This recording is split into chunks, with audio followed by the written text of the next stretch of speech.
భద్రాద్రి కొత్తగూడెం జిల్లా అశ్వరావుపేట మండలం రామన్నగూడెం గ్రామంలో రెవెన్యూ సర్వే నంబర్ 30, 36, 39లో ఉన్న పట్టా భూములను అప్పగించకుండా అటవీశాఖ అధికారులు ఇబ్బంది పెడుతున్నారని ఆగ్రహించిన ఆదివాసీలు ధర్నాకు దిగారు.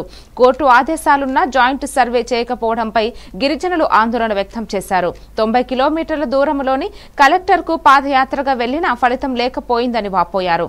తమ భూములను వెంటనే అప్పగించాలని డిమాండ్ చేశారు.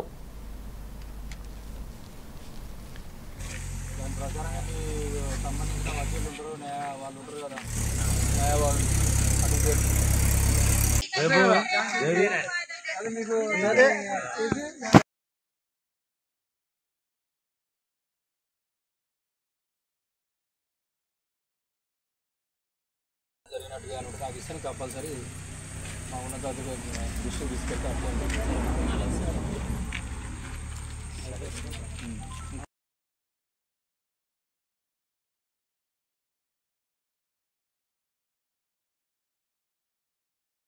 అది వేరే అది ఈయన ట్రాక్టర్ కొంచెం వదిలిపెట్టమంటే మన గుర్తెలు మీద అంటుంది అంతేగాని అదేం కాదు. ఇది పట్టాలో ఏదో